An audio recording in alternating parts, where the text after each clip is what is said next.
This episode is brought to you by the Denver Art Museum. Grab your friends for an evening of interactive fun at the Denver Art Museum's next Untitled Artist Takeover, happening this Friday, October 25th from 6 to 10 p.m. Friday's Untitled event features Slam Nuba, a legendary collective of Denver artists bringing their award-winning slam poetry to the Dam. Untitled Artist Takeover with Slam Nuba is included with general admission and free for Dam members. Reserve your tickets today at denverartmuseum.org. That's denverartmuseum.org. Today on CityCast Denver, a shadow has fallen over the Golden Arches. Between Donald Trump's drive-through stunt in Pennsylvania and the deadly E. coli outbreak right here in Colorado, McDonald's is making headlines for all the wrong reasons. So on this week's Friday News Roundup, we're talking about the local politics of fast food. But first, City Council gave the green light to billionaire Stan Kroenke's big plans for the parking lots around Ball Arena. And of course, we'll share our wins and fails of the week. Today is Friday, October 25th. I'm Paul Caroli, and here's what Denver's talking about.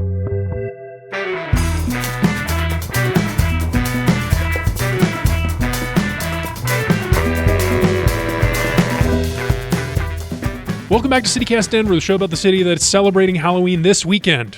Just FYI, if you are under 30, you probably already knew that. I didn't know. I didn't either, I thought Paul. It was next week, but I was wrong. Paul, you and I got schooled Yes. in a meeting yesterday with our colleagues, Olivia and Peyton, who were like, you guys don't know about Halloween weekend? And Paul and I were like, no. Bree. Halloween weekend. Halloween. Sorry to do that to you again. Peyton was like, when I was in college, when I was in college, you got drunk every weekend, so it didn't really matter if it was Halloween weekend. Did you know about this, Joe?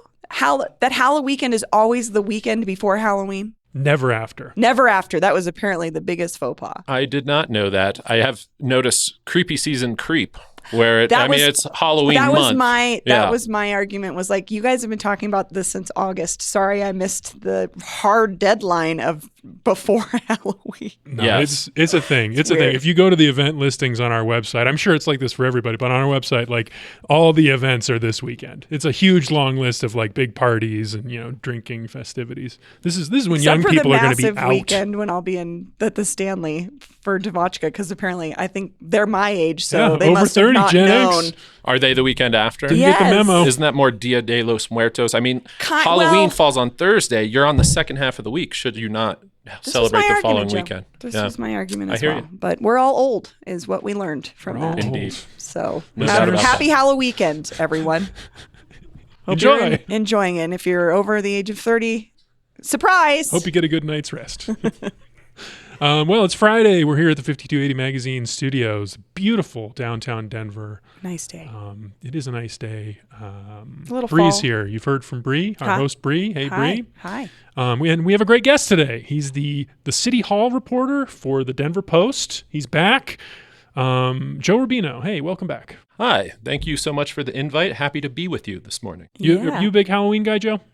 I enjoy it. I love watching scary movies. Like I love that season where it's just like every night. I was watching Sopranos. I'm doing the full Hell yeah. rewatch, but Yeah. it's been Where on you at? pause. Where I'm you on at? season 3. Okay. I've never watched it. It's good. Oh, I it's know, so I good. need But to just it's sit been down on and do pause it. because every night is scary movie night. Good for you. What's the best scary movie this year? I watched, do you guys remember Quarantine? It was like kind of found footage in a building that gets sealed. I watched the Spanish language film that, they basically ripped off for it. And that was really good. That sounds awesome. Yeah. What's it called?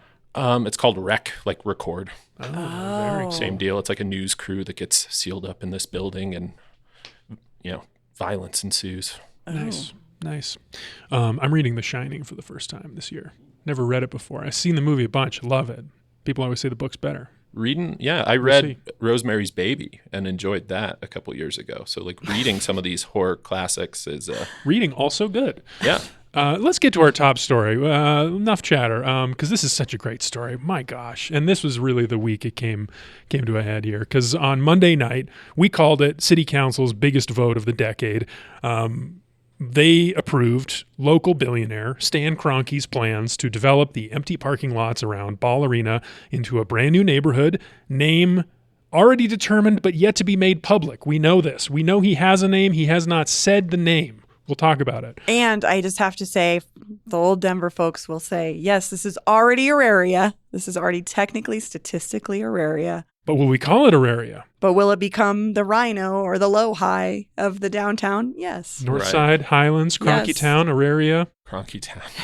I got some Paul's. ideas. I got some ideas. There's some, give backs in that developer agreement for displaced Aurarians, right? So Yeah. there's a very much a acknowledgement of what it was before. I was surprised to learn from your reporting that Councilwoman Torres is a descendant of displaced Aurarians. I did not know that. So no better person to be brokering this deal for sure.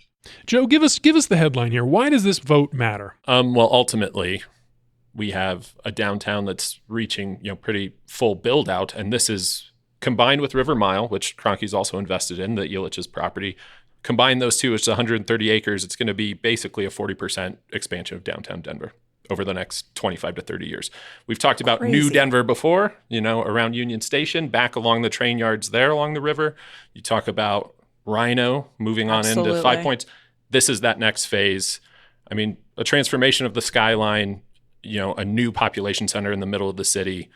It's been long contemplated. Now, we've the starting gun is fired. Here we go. Look out, cash register building. Yeah. Something else is on the horizon to define our skyline. I haven't heard them talk about any specific building designs or anything. I wonder if they have those. Like if there's going to be like an iconic centerpiece. There has to be. I mean, I would think if you're making, if it's there, it's kind of under wraps because I've talked to Tony Lechuga as the senior city planner. He kind of shepherded this all through on the city side. And I asked him about that. And he said there's no finalized building designs that we've seen, right? And the city will be signing off on those. There are design guidelines. So it's, this kind of sets the base zoning, what you're allowed to do.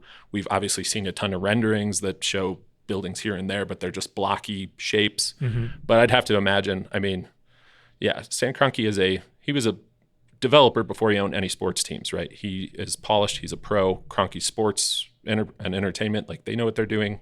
I have to imagine there's some designs out there. But yeah, from everything, I haven't talked to Stan himself. I haven't seen him actually give any quotes or interviews about this project, but I did talk to Matt Mahoney, the vice president of Kroenke Sports and Entertainment, who's been working on this. I think it's his project. And he told me that his office is in Ball Arena down the hall from Stan's penthouse that we know is in the arena. He says Stan comes by and asks him about it all the time. Have you gotten the impression from people that Kroenke himself is personally invested in this? Yeah. I mean, from Matt, as you said, it was interesting. I went down on Tuesday for the signing of the arena agreement, which ties the teams to the property for the next, through 2050, June of 2050. And there's offices all along the club level, which is interesting, right? It's maybe something you wouldn't consider, but when people go to work for KSE in Denver, they're going to work at Pepsi Center or Ball Arena, pardon me. Sorry, sponsors. When I talked to Matt, similarly, I asked, where does the work begin? Because it's a huge project. And he says, Mr. Kroenke is very interested in dealing with the divide of crossing Spear. So where you can expect work to begin in all likelihood is right there at that corner of Spear and Auraria, which anyone that's crossed Spear knows it's a huge barrier. It feels like you're taking your life in your hands every time you cross. The only time it doesn't is when you're going to a show or a sporting event there. To me, at least, I think about because there's such a crowd, you can feel like you can be up against the 8 lanes of traffic you have to cross as a pedestrian. But this is to me, that is going to be a really defining component of this, is connecting those things, these areas to make our one big downtown, and to the benefit, hopefully, of pedestrians and this idea of walkability, right? Of everyone, really. I mean, if those businesses downtown, like Larimer Square, if that can be the place that is a dining destination before or after games, and obviously there's going to be restaurants in this new neighborhood too. There is, but it already is kind of that. I know, when we went, we'd go to a show, we'd try to go to Old Chicago or whatever there's there now, Ryan House. It is already happening, but I agree, Paul. I think it'll be even more of a focus once it feels mentally accessible to pedestrians that you're only parking once or, taking the bus down once and being able to walk fluidly through there safely. We'll talk about more of the specifics because some of the Spear stuff is really interesting, pedestrian bike bridges and such. But Bree, I want you to speak to the big picture. What are you seeing here as the importance of this moment? I mean, to me, this speaks to our youthfulness as an established colonized city, however you want to say it, whenever Denver was founded. this is how young we are, you guys. We're still creating neighborhoods. I think about this was brought up at the council meeting. People were like, what are comparable? Someone asked, what is a comparable project to this? And someone said Central Park. Jamie Torres brought up Loretto Heights. I mean, to me, like you said, Joe, I think Rhino is a great example of this expansion. And so it's another defining moment for us as a city to determine what we are, who we are, what we look like, and what we represent. And so I'm interested to see how that unfolds, especially with the displaced agrarian conversation. How will that be reflected or not? And what that I don't know. We're starting from scratch. We're starting from a version of scratch right now in the city to make something we've never had before in this area. It's just going to be different. We're just going to look different in 30 years. Those comparisons are fascinating to me. I mean, especially Central Park. You look at how Central Park was designed. Like, they could have done anything with that land. They could have done literally anything. I mean, and what they chose old was airport turns into townhomes. Townhomes with these like shared backyards, kind of single family zoning. And now Kroenke's ideas are so much more in line with, I mean, you see how many YIMBYs showed up to support this thing on Monday night. It's dense I think we were at buildings. a different thought process back when Central Park was being constructed. We were a much smaller place. Like we just had less people here. And so I think it is good that his vision is reflecting the ability for us to grow even more. But I am just curious what that actually looks like. We don't know what, like you said, Joe, it's just like a rendering of a bunch of buildings. We don't know what it's actually going to look like. I'm very curious if this will be architecturally notable. Well, we know some things. We know some details of what it'll look like. And we know there's this community benefits agreement that's going to... Extensive. Talk about it, Joe. Tell us about it. Well, there's certain elements of it that I'm very curious because they're so specific and detailed, and there will be a question of how these are enforced, how well the city stays on top of this. You talk about Central Park. You remember all the income restricted homes that fell out of compliance because the city shrank headcount during the Great Recession. Suddenly you had affordable homes that were selling at not affordable prices. So it's going to be a lot about staying on top of what's in there. But one of the ones that really caught my attention because it was like so specific is 20% of the permanent jobs have to be offered to people from low income census tracts in Denver. It's like, okay, that's very specific, right? We're creating jobs for low-income people on this property. So, I mean, it's going to play out over decades, but I'm very curious what that's going to look like. And then because there's no finalized design, I was curious, I asked in the context of the view plane discussion, which obviously, council members voted against that. They voted down. They voted to amend the old Bell Park, old City Hall view plane. But I asked, can you move the density so it's not in the view plane because it only covered a portion of it? Like, is that a consideration? And they very much have broken the property into sections so that they can spread out the affordable housing, make sure some of it is near the transit stops. A lot of thoughtfulness went into this, right? There's a big 3-acre park. Seems like the position of that is going to be very fixed. They know that they want it to kind of lead up to the arena so that you have like almost a parade ground and event space. They mandated a certain number of free public events in that park. So activation, not just like, oh, here's your trees and your grass and, have at it. Extremely detailed. We're not even getting into the community benefits agreement, which has its own set of rules. Jamie Torres, I'm sure she has talked to you about it, an on-site childcare facility, right? Like this has to be a neighborhood that can serve families, desperate need for childcare. I mean, students going to the colleges need a place to take their kids, that this is important stuff. So it's really interesting. The community benefits agreement is this, it's an evolution in planning where, thinking back to like the Robert Moses era of things when we were just bulldozing neighborhoods, putting in what, the select few wanted, and it didn't even involve conversations with community. But like you're saying, Joe, the we will see. It's kind of a wait and see because it is not set in stone. It's like we promise, but like you said, what happened with Central Park, you don't know what the future holds, and so there's that tentative. I could see it, at least from my perspective, is cautious optimism in that respect. Is will these things all be delivered? It depends on enforcement too, right? Which is where like changing culture will be reflected. Like I talked to the attorney who worked on this CBA, and who happens to be the same person who worked on the community benefits agreement for the Park Hill Golf Course. Noah Stout, and he said that this one for the Ball Arena lots is the toughest in terms of enforceability that he's ever seen.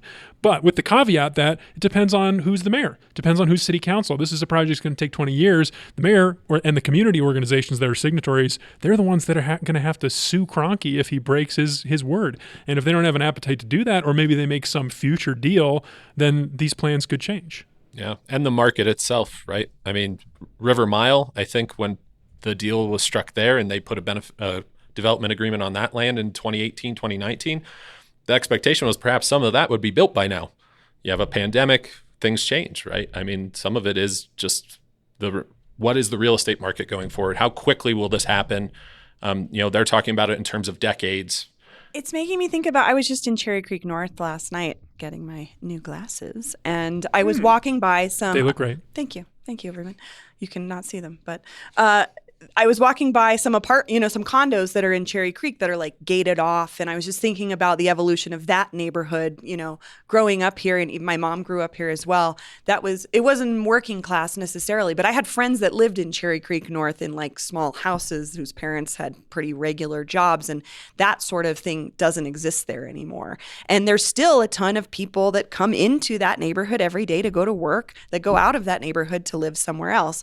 And so that has just happened in the last 20 to 30 years, that evolution the other direction. So again, it just remains to be seen. We have a lot of examples, but what this ends up looking like, we just don't know. I want to ask you, Joe, about some of these specifics, because I heard from the Kroenke people. I was at this meeting. They were trying to convince the Yimbys to come out and support the vote. And so they were being like, we got all these cool ideas that would appeal to you. And so have you heard? They were saying, here's why it's so great that there's one developer, us, building this whole neighborhood. We can do cool stuff like they say that they are going to have the technology to harvest energy from the fans inside the arena to power the buildings in the residences around the arena. Have you heard anything about that? I was kind of more focused on like the concrete, like here's your housing numbers, but I've heard passing references to innovative energy plans. Yeah. Nothing like that. That's the matrix. So that's using people as batteries, right? You're cheering fans, Jokic drains a three, the crowd goes wild, and there's a power surge in the neighborhood. I think is the implication. I was thinking of the body heat of the people. That's a whole new, we really feed on your energy.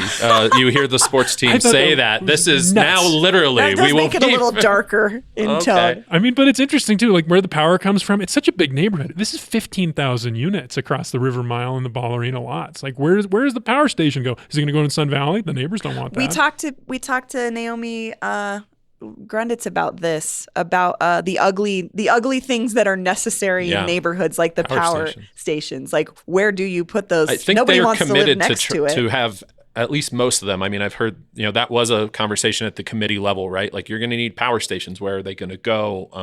Along the river had been kind of where you put the ugly stuff for a long time, because we turned our back to the river. Yeah. But that's going away too, right? I mean, River Mile's whole idea is like, let's engage the river. They're dredging the river. They're doing these environmental improvements, and they kind of have to. I mean, this property is largely in the floodplain. But yeah, I am very curious. I mean, we are in an age of wonders for that kind of thing. You think about going up to National Western, and they have those sewer lines, and they're harvesting the heat from that, and people are trying to buy some of that energy, right? So Kroenke says he's going to do that too. Yeah, I mean, it only makes sense, especially if you're going to produce a ton of wastewater, which these buildings will. Oh my gosh, terrifying and exciting at the same time. What an age! Really. Just trusting a billionaire to do the right thing. I feel very nervous about that. It is pretty wild. I went down the rabbit hole a bit this week on kind of looking back. I didn't realize he bought the teams and the arena after what was then Pepsi Center opened. Mm-hmm. You don't remember a past before Kroenke, but there was. He bought it mid-season in 2000, and the arena opened in 99. So yeah, and he bought all those assets, $450 million. Wow. The Suns and Mercury, the WNBA and NBA teams in Phoenix, they sold for $4 billion. Whoa. Crazy. And that's in a publicly owned stadium.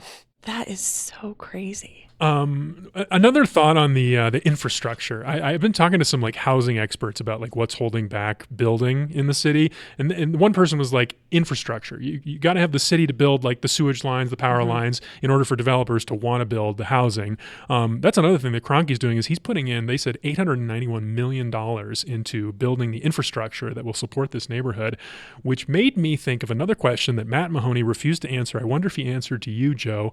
How much money are they going to make on this? Do they have a number? I asked him what the value of the development would be, and he said it's too early to even estimate. That's something, with the rising costs. I mean, as I mentioned, the teams sold for $450 million. Now they're worth billions. I mean, you just wait 20 years, and like what could be a $70 million development today is, so it's so hard to say.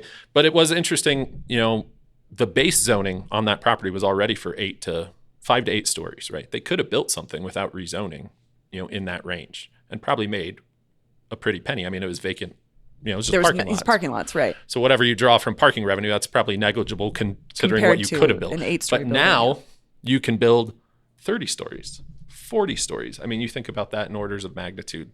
So this has got to be like $5 billion project, maybe 10. I mean, yeah, I shudder. Many billions. I'm not a good estimator. Well, so I wish we knew. There's a million questions I wish we knew about this. This is where the community benefits agreement comes into play again, too, for me, is like, we have to be realistic, which is developers are trying to make money.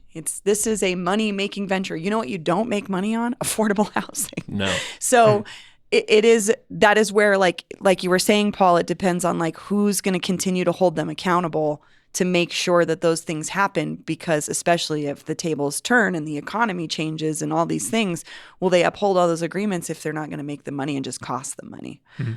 Can I tell y'all one more thing I learned from Noah Stout, the lawyer negotiating the CBA? He was like, so transportation is a big issue. Like the Kroenke people talk about like building these dense units all around these transit stations and how people are going to bike and there's going to be linkages and blah, blah, blah. Apparently, he said the Kroenke people asked RTD if they'd be interested in doing something where like if you buy a Nuggets ticket, you get a free RTD pass. RTD apparently said no. What? We're not interested. RTD is a whole other conundrum. Kind of the missing piece of this conversation. I had some transportation advocates reach out to me about that. I mean, Kevin Flynn brought up the Sea Line train. I grew up in District 2, Southwest Denver. That was the train that came from the Evans Station and went to Ball Arena. And now there's only the train that runs up. You would have to change trains at Broadway Station to go to Ball Arena from there. It's like, well, do you want this to, be connected or not? So RTD needs to be part of like the conversation, like how much, and we're going to add thousands of residents at this property. And they've really made it a focus too, right? They're not doing a ton of parking. That's the whole thing. Yeah. This is about density. But you're right, without the RTD component, how is it going to function? Yeah, as usual, RTD is not leading in the conversation about transit, unfortunately.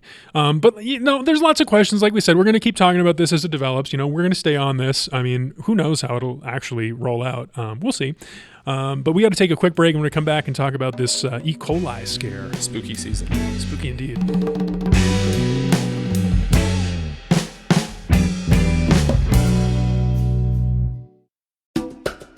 This episode is brought to you by the Denver Public Library. The Denver Public Library is working to create welcoming spaces where all are free to explore and connect. Libraries are one of the few places in Denver where people from all backgrounds and circumstances are welcome free of charge. Since 1956, Denver Central Library has played a vital role in providing access to transformative resources and information for all Denver residents. Which is why on Sunday, November 3rd, the Denver Public Library invites you to come celebrate the grand reopening of the Denver Central Library. You'll experience a renewed sense of wonder as you explore 6 floors of redesigned spaces, like the new Children's Library and the one-of-a-kind teen space. Enjoy live entertainment, refreshments, giveaways, and more. RSVP is encouraged at denlib.org/celebrate.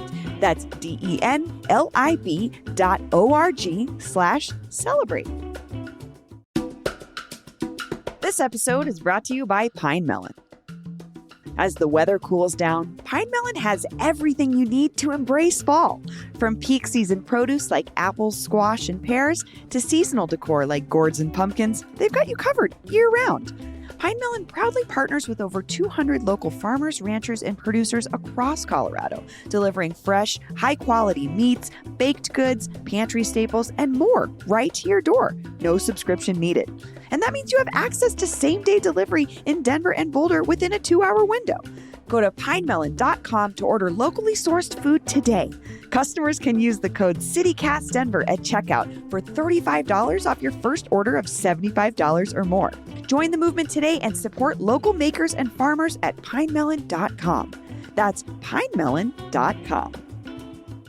All right, we're back. Our hot topic this week was particularly hot for fast food fans, which is most Denverites. One person in Mesa County, Colorado, has died, and more than 45 have been made ill due to an outbreak of E. coli at McDonald's. CNN is now reporting, I saw this morning, that a Greeley man has already filed a lawsuit, the first lawsuit against McDonald's over this. So that's the hot topic, McDonald's. I mean, it's been in the news a lot this week. Bree, I know you're a regular. How do you feel about all this? I know, Paul putting me on Front Street. Listen, no, there's a whole Jim Gaffigan skit about how we all talk about how we don't like McDonald's, but for some reason, everybody is in there getting McDonald's. Billions and billions served. Anyway, yes, when the news dropped that day, I had eaten McDonald's. How are you feeling?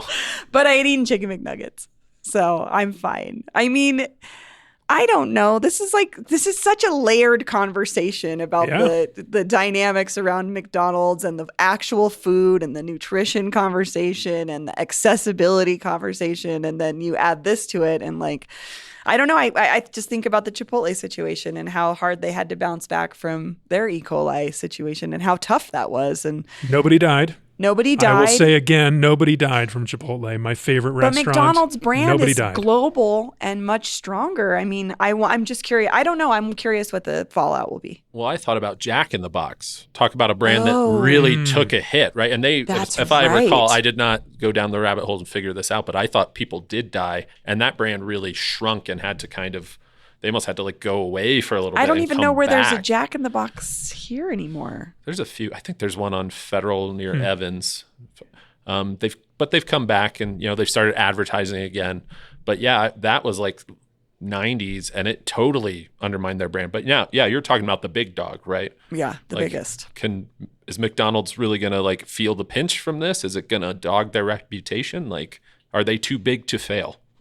Honestly, yes. I'm looking at the stock price this week. It barely dented it. I mean, it's up on the year. They're doing great, but then it was 5% drop, and then it already bounced back. It was nothing. They killed a person from E. coli, and nothing happened. And also, that is really terrible. As much jokes aside about E. coli and all these things, somebody died. Yeah, which is awful. Tragic. Heart goes out to the family. But yeah, I mean, I think it just speaks to how big and complicated and entrenched McDonald's is in our food systems and how important it is for feeding America. This chain, this one company and this one restaurant. Yeah, their distribution, I mean, it reached multiple states, right? They had to take the Quarter Pounder off the menu in Colorado, Wyoming, multiple places. Mm-hmm. So yeah, I mean, they are feeding America at a certain point. So the Denver Post reported, and I'll just quote from your paper here, Joe, the state health department said that the U.S. Food and Drug Administration believes that the, quote, fresh slivered onions used on Quarter Pounders and not any other McDonald's menu items, which is just fascinating that what, do they have different onions for? I guess so. Maybe the culprit, though the U.S. Department of Agriculture is still investigating whether the beef patties could be the source of the outbreak. Beef patties on the Quarter Pounder, famously in 2018, they switched from frozen to fresh on the Quarter Pounder only. So weird. Maybe that is an issue. They created more of an opportunity perhaps for foodborne illness. I did, as a result of this whole situation, figure out that slivered onions, I mean, that's what I would call a sliced onion. I guess I've been slivering my onions for my salads for a long time.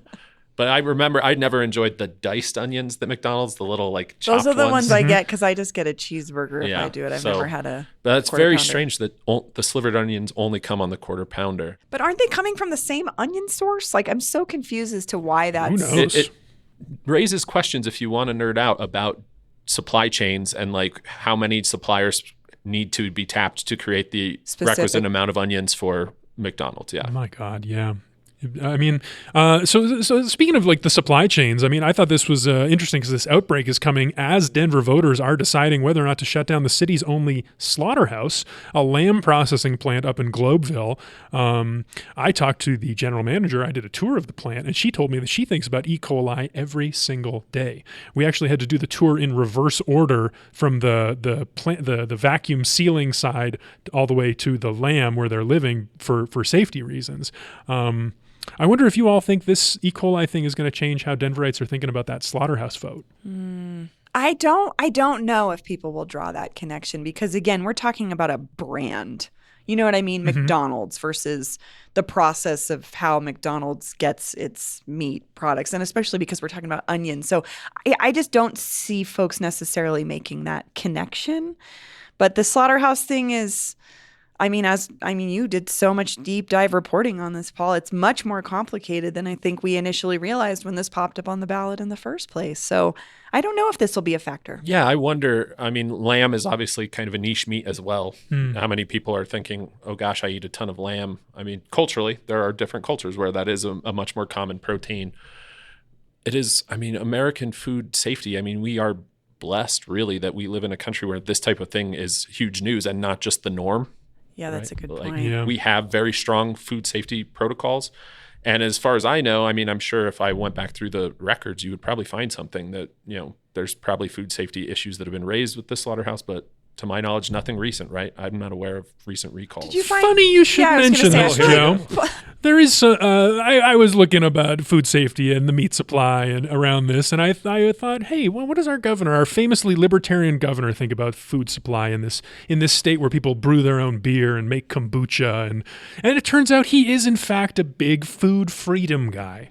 A few years ago, he worked with Republicans on a bill. I'll quote from an op-ed he wrote. This was back when he was like, he put out this thing where he was like, "Don't eat meat this day," and then he got a lot criticized from the meat people, and then he was like, "I actually love meat though," and so he wrote this op-ed, and he was saying, quote, "Food freedom strikes at the very heart of who we are as Americans. When I was in Congress a number of years ago, I invited my friend Representative Thomas Massey, a Republican member of Congress from Kentucky, to Colorado for a, quote, forbidden dinner of hemp biscuits, raw milk, kombucha, farm eggs, and 2 cuts of beef raised by Representative Massey himself to boost awareness about food freedom issues and the sometimes archaic and nonsensical federal regulations that govern our food and interfere with our freedom." First of all, that sounds like a weird Instagram bro fitness diet. That sounds terrible. Liver King action. Yeah, it is here. giving. I don't want to Peterson offend anyone. vibes. I'm not eating the hemp biscuits. I'm not eating them. I've never had a hemp biscuit. Sounds gritty. That I is- have covered an illness outbreak tied to raw goat's milk in Boulder County. Oh yeah. I believe Jared Polis was the congressman for that district at that time. See, it's a thing here. There's that like crunchy, there's that crunchy streak here where people don't like the food regulations. It holds them back from making their own crap and giving it to each other and maybe getting sick those sometimes. are like the opposite people that would admit they eat McDonald's also. You think? Oh, yeah, probably. for sure. Probably. They do eat McDonald's. They just shame people that eat McDonald's. The bill in question that Polis was pushing, I also thought was interesting. So he did sign it into law. This is a law in Colorado that anyone can raise and sell without licensure, regulation, or inspection by a public health agency any meat, so long as they include a disclaimer informing the buyer that they're not licensed and that the meat has not been subject to state regulation and that the meat wasn't intended for resale and et cetera, et cetera. But like, how big's the print got to be? What's the color of this label? I thought that was so interesting. That is so bizarre. In this moment of an E. coli scandal, like what the heck? Oh, You're right on the libertarian streak, right? That that does not surprise me knowing what I know about Jared Polis. yeah, absolutely. Very fits the description. I wonder if he eats McDonald's. I wonder too. Never seen him He do does it. in secret. Just kidding. One last thing here, just because McDonald's, it's a big hot topic all over the place. We haven't really touched on the Trump press, God. the stunt The he timing did this week. of this story. McDonald's, I wonder if McDonald's PR is like happy that they're actually now getting this kind of Is the Trump thing providing cover for the E. coli outbreak? It's hard to know. Who knows? But then the other thing is this, it's the 20th anniversary of Super Size Me, which was a documentary that was very important to me 20 years ago when it first came out. I thought Morgan Spurlock was just like the funniest dude. What struck you about this documentary? I'm curious, Paul, because I had the opposite reaction. Really? When it came out? Oh my God. Well, because you're a loyalist, it offended you across No. It just felt so skewed against fat people in a way that was like, okay, we get it. You hate fat people. Like, that's really what I took from it. Yeah. In retrospect, I mean, he definitely did do some fat shaming in that movie, but it was just it was simple. You know, it was a guy who, if you haven't heard of the documentary, he said, I've heard that people at McDonald's say that this is part of a healthy diet. Let's see. You know, what if I only ate McDonald's for a month? What would happen to my body? And then he had all these negative health effects. He gained weight.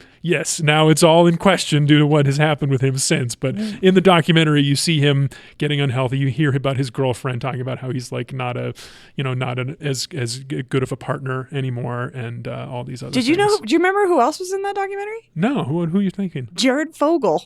Disgraced Subway man who went to jail for child pornography distribution and soliciting and transporting a minor or something. In Colorado, he's in jail. Yeah. So, I do not remember him being. Yeah, I watched the doc like years after it came out. It was such a cultural phenomenon, though. I mean, to your point, right? Huge. It really kind of unquestioned too. Like, yes, it shaped the discussion in a major way. A lot of young folks have said that they saw this in their health class. That this was shown in health classes. That blows my mind. Me too.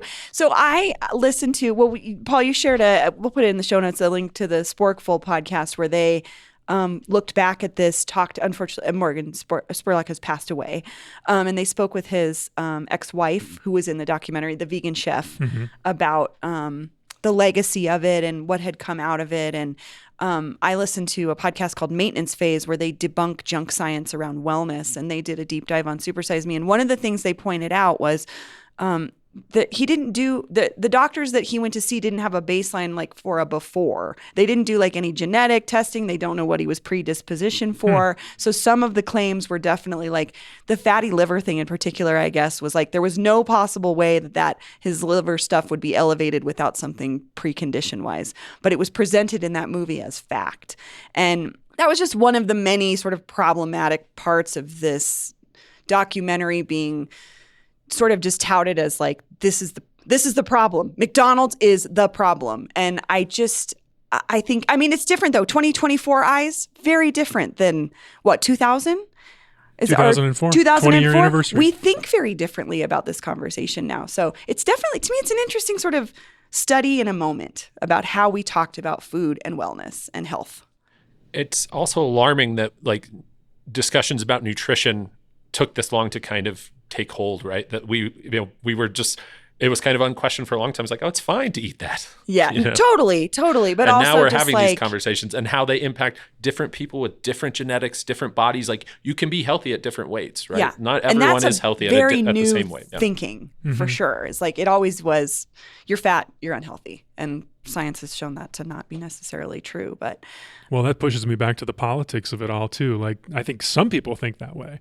I think the people who are persuaded by Mr. Trump going and doing a little stunt and serving French fries at a drive-through, like people who love him, they probably don't think that at all. What do you mean? I don't know. I just think like science is political now. You know, what is like trusted science, what are trusted authorities to liberals are not trusted authorities to conservatives. Sure.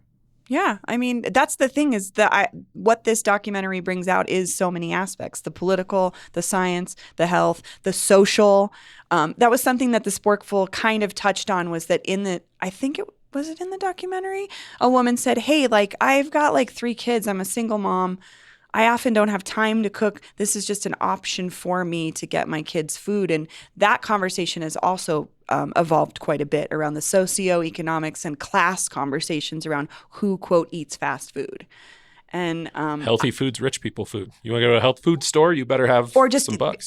Or just access, like plain access. I think about like my husband used to live in this house I think it was in Globeville, and the closest thing was like a 7-Eleven. There just wasn't a grocery store. So he ate a lot of microwave burritos. And it's not saying like McDonald's is the only option, but sometimes it might be the closest thing for people. And again, this is just part of this evolving conversation that we weren't having in 2004. How does the E. coli scandal change it?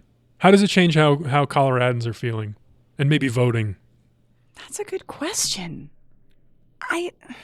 My feeling is it's probably just like, oh, this is a thing that happened. I mean, food recalls happen. Sure. I don't know how it if it's going to really make anyone take a second look at a ballot measure or their politics.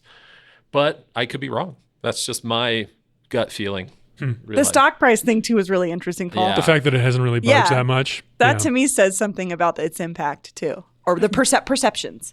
I feel like it's like maybe it's, if I were to reach for it for meaning here, I would say like McDonald's is an important American institution. You know, that's why Trump wanted to do the stunt at this drive-thru in the first place. And so when we see something like an E. coli scandal and like our regulations around food safety are questioned, it would maybe, I could see, make somebody question how strong the country is, you know, and who you're associating these institutions with maybe makes you think a little bit differently about the future, or your optimism about the future. Think back to when we did our Lauren Boebert project and her glorification of McDonald's as this workplace that taught her everything. I think that in itself is a separate part of this picture of McDonald's. But like you said, this like very American brand. I mean, and Kamala what it Harris represents. claims the same thing now, too. She says she worked at McDonald's, and that's all been very political. It's so interesting the way McDonald's has been swept up into this moment. And like, I mean, everybody's brain is broken around the presidential election anyway. But like, yeah. Anyway, let's leave it there. Just a last note. If you are experiencing symptoms of E. coli, which include vomiting, severe stomach cramps, diarrhea, and if you've recently eaten at McDonald's, please call a doctor and your local public health department. These symptoms could come up to 10 days. Wow, could take really? 10 days. So seriously, watch out. So it's like in your gut, and it's just kind of, well, yeah, wishing the best to everyone affected, and again, condolences to the family of the person that died. Jeez. Yikes. All right, one more break, and we'll come back with wins and fails.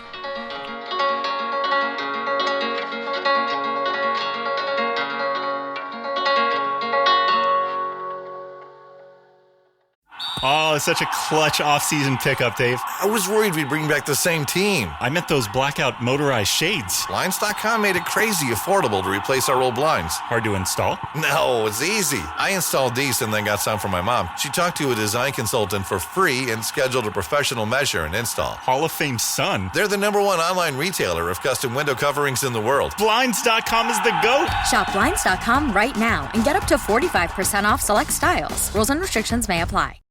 This is an ad for BetterHelp. Welcome to the world. Please read your personal owner's manual thoroughly. In it, you'll find simple instructions for how to interact with your fellow human beings and how to find happiness and peace of mind. Thank you, and have a nice life. Unfortunately, life doesn't come with an owner's manual. That's why there's BetterHelp Online Therapy.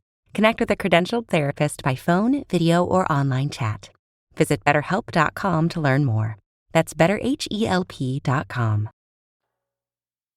All right, we're back. Time for wins and fails. This is where we talk about highs and lows of the week. Rocky Mountain highs and lows. Each of us brought a recent local something we think is a win, another we think is a fail, and we're going to talk about them. I'm going to start with a fail because partially it goes to us, partially it goes to the Department of Transportation and Infrastructure. We talked about the change of plans for the West 29th Avenue bike lane.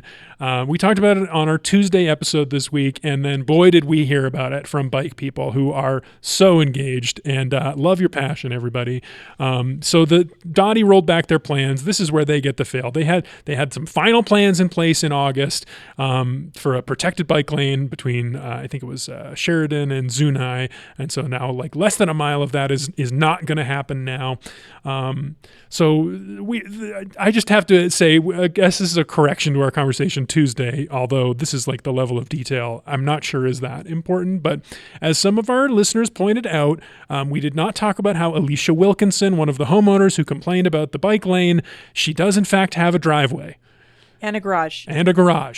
She has places to store her car that are not on the street. I have to say that this information that was shared with us through from some of our listeners was that it did change my thoughts a little bit. As I was presented to me as like she has no option. She has to park on the street, and that means she has to walk a block or something with her kids and her groceries, which I empathized with to a certain extent. But like, she has a place to park. So it's what more like is a the real second problem? car. Yeah, like the level of inconvenience is different than and the how level we of presented detail it. our listeners shared with us about they're like, she works from home, and shout out to the Reddit user who posted that they did a cursory a glance creepy. at this issue and looked at the property records and found her home, and then looked at it on Google Maps to find that she had a driveway. Yeah, I mean that's passion for multimodal transportation. So yes, thank you all for reaching out and sharing that information with us, because it changes the stakes a little bit. Mm-hmm. Let's be realistic. So. Yeah, that has been very, that's coming up at public comment every week, and it's been fraught. And yeah, I mean, I try to look at it both ways. How many families need multiple cars? How many people's garages are full of their junk because everyone's got a ton of storage here in Colorado. But why is it always a tooth and nail fight to get a bike lane built? Yeah. Joe, what's your fail? My fail is personal. I have to own this. I got a code enforcement notice on my door on Tuesday. Oh no. Because I am a renter, and I've been in this place since August, but I'm on a property. I have a whole house right now, which is great, but I wasn't paying attention. My bushes had spilled out over the sidewalk. So I'm going to own that. Wow. I like walking my dog. I'm the type of person that will you. complain when the bushes are in the right of way. My bushes were in the right of way. I went and chopped them up the next day. My sidewalk is clear.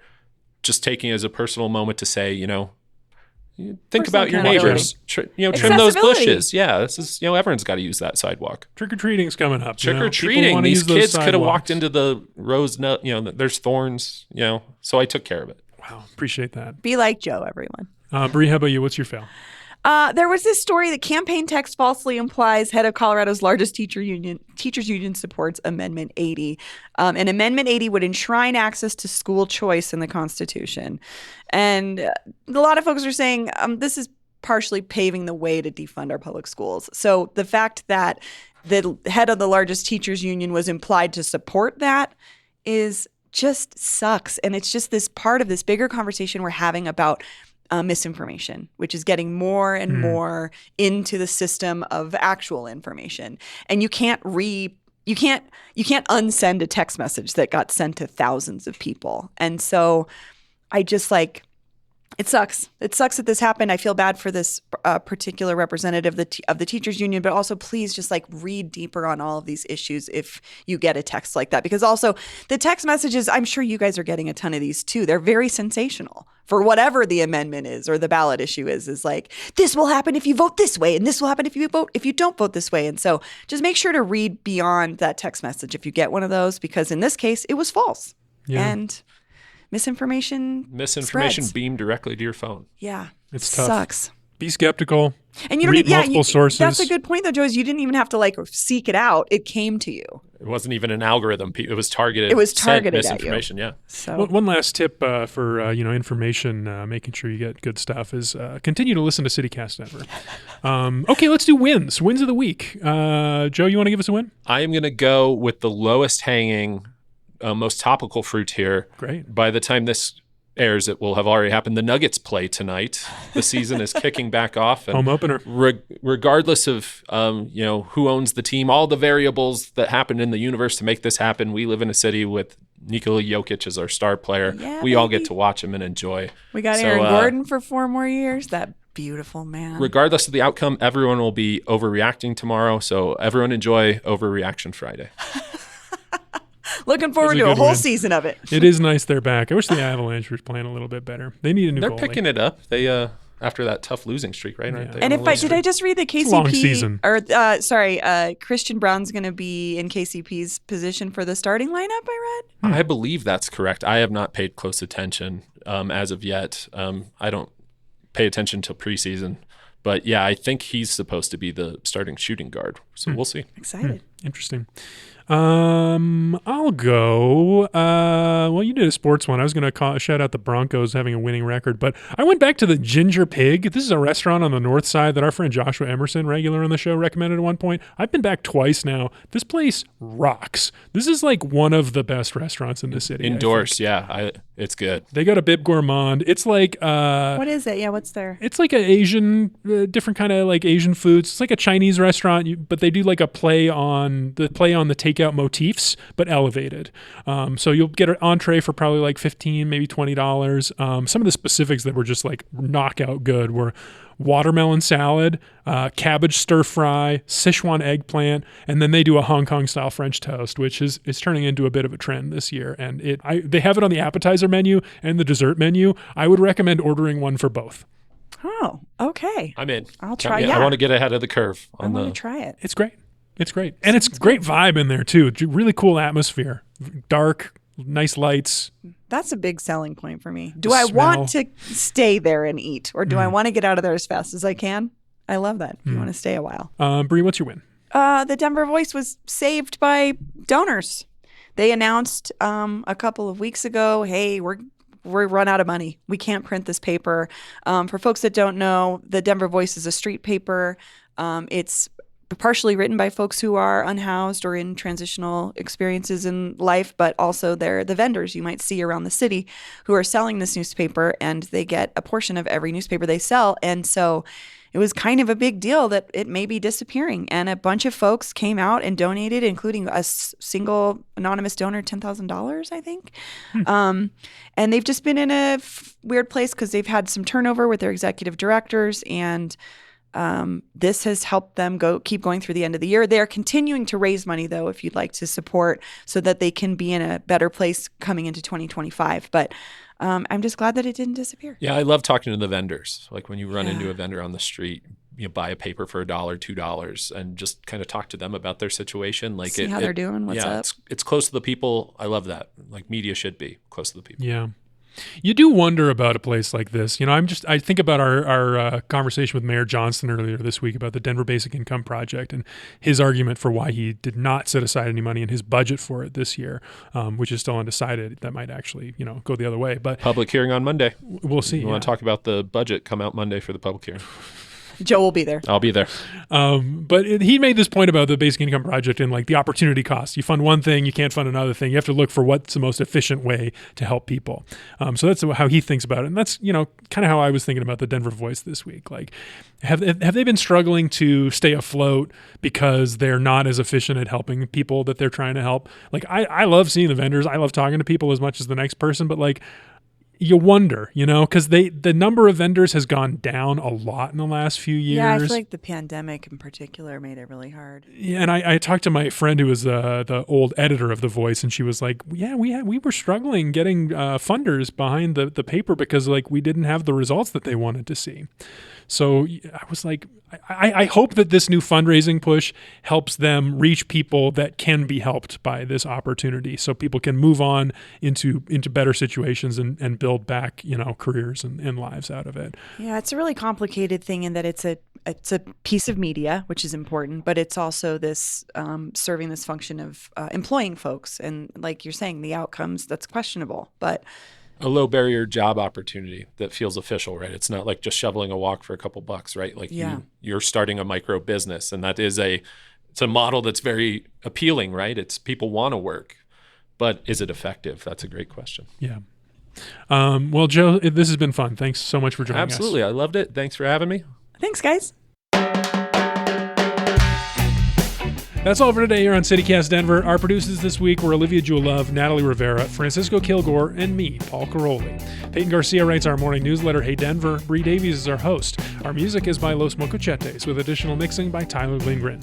If you haven't already, subscribe to the show wherever you get your podcasts. Follow us on Instagram at CityCast Denver, and tell Joe's landlord about us the next time you see them. You can sign up for that daily newsletter I mentioned and learn more about us at denver.citycast.fm. See you next week.